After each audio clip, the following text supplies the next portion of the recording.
अकेले जी अभी कुछ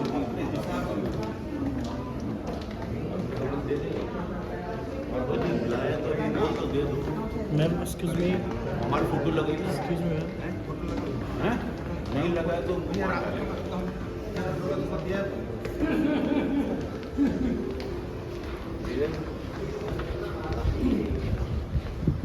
खिसारी वो है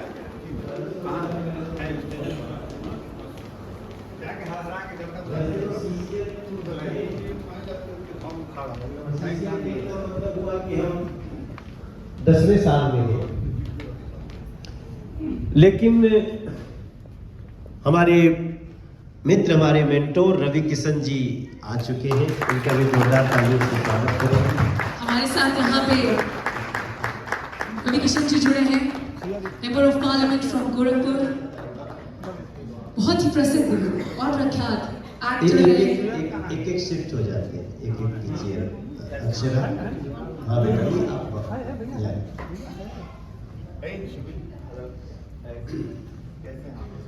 तो जी yes Vishnu ji, I request Leena Ravi Kishan ji sir का प्लीज स्वागत करेंगे बुके देके, मैं जोरदार ताली होनी चाहिए।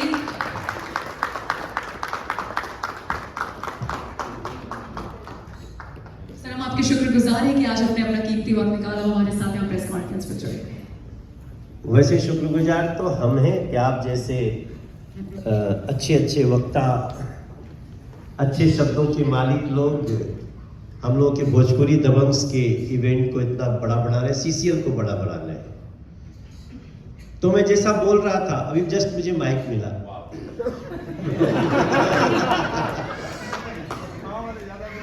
वैसे तो बहुत फ्रीडम होती है बोलने में, बगल में जब रवि किशन हो तो काफी सोच समझ के बोलना पड़ता है।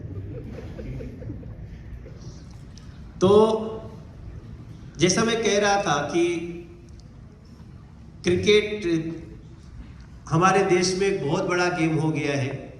कई लोग हमको कटाक्ष भी झेलना पड़ता है कि ओनली क्रिकेट क्यों।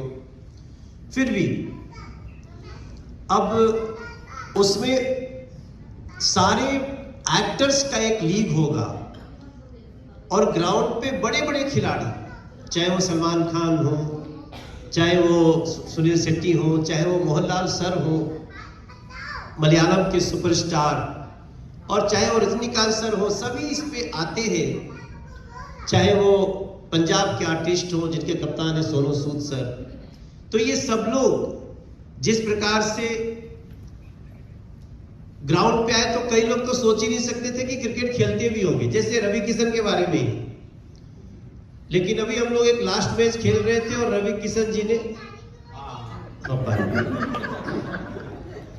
तो रवि किशन जी ने 5 विकेट ले ली। अब ये जब बात पहुंचेगी दूसरी टीमों के पास तो वो कई बार पानी पिएंगे कि रवि किशन ने भी 5 विकेट लिए। और फिर मजाक नहीं कर रहा हूं, एमपीज वर्सेस एंटरप्रेन्योर्स मैच हो रहा था। तो ये जो समय दिया है हमें, उसके लिए हम विष्णु इंदौरी जी का, सलमान खान सर का और अपने उन सभी जो लीजेंड्स हैं जो इस टूर्नामेंट के लिए ग्राउंड पे आते हैं, जो एक्ट्रेस हैं, एक्टर्स हैं, उन सभी का मैं धन्यवाद करता हूं।